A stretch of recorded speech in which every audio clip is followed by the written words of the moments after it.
भारत ने सुरक्षा परिषद में मचाया बवाल। बहुत जल्द देश को मिलेगा वीटो पावर। पड़ोसी चीन की चाल को मोदी ने किया फेल। खौफ में जिनपिंग का दिमाग पड़ा सुन्न। दोस्तों, पूरी दुनिया में संयुक्त राष्ट्र को सबसे मजबूत संगठन माना जाता है जो दुनिया की तमाम चीजों को नियंत्रित करता है।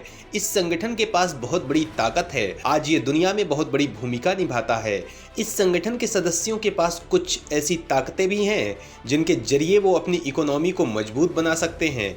चीन सुरक्षा परिषद का स्थायी सदस्य है, इस वजह से उसको कुछ विशेषाधिकार प्राप्त हैं और अब इन विशेषाधिकारों की वजह से भारत को दिक्कतों का सामना करना पड़ रहा है। ऐसा माना जाता है कि कभी भारत को सुरक्षा परिषद में स्थायी सदस्यता मिल रही थी, लेकिन तब भारत ने इसे लेने से इनकार कर दिया था और वो चीन को आसानी से मिल गया था। इस बात में कितनी सच्चाई है, ये बड़ा सवाल है।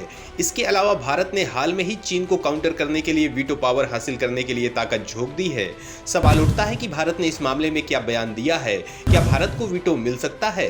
तो दोस्तों, आइए हम आपको इस बारे में विस्तार से बताते हैं, तो ध्यान से देखिए इस वीडियो को। आजादी के बाद नेहरू ने की थी बहुत बड़ी गलती, आज तक देश भोग रहा है उस चूक का खामियाजा।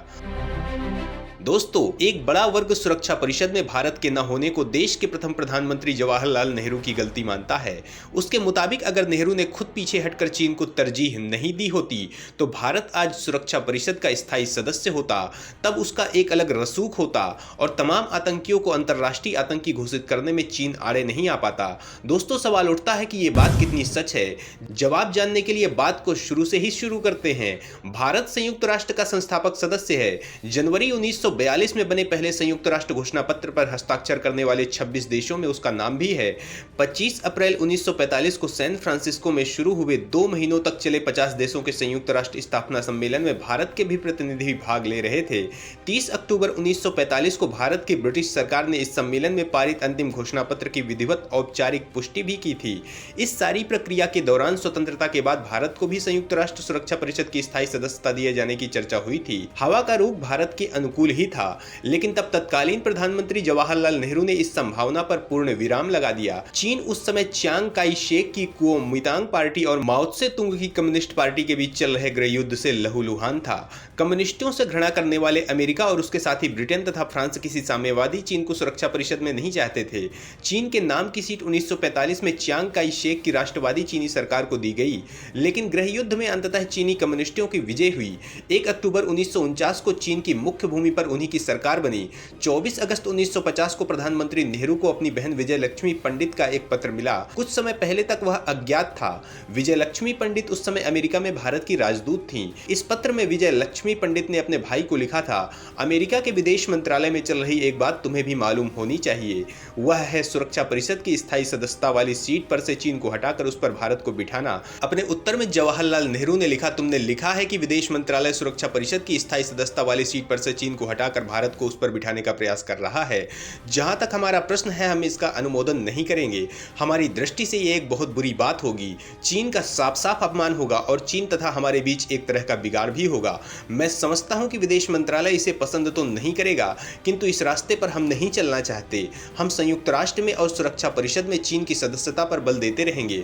दोस्तों, नेहरू की इस ऐतिहासिक गलती का कितना बड़ा दर्द आज भारत को झेलना पड़ रहा है, इसे आसानी से समझा जा सकता है। दोस्तों, प्रथम प्रधानमंत्री ने एक नहीं बहुत सी गलतियां की थी जिनका दंश आज तक भारत झेल रहा है। कश्मीर पर भी उनकी गलती की वजह से कश्मीर का एक बड़ा हिस्सा आज तक पाकिस्तान के कब्जे में है। दोस्तों, लेकिन केंद्र की मोदी सरकार पिछली तमाम गलतियों को सुधारने में लगी हुई है।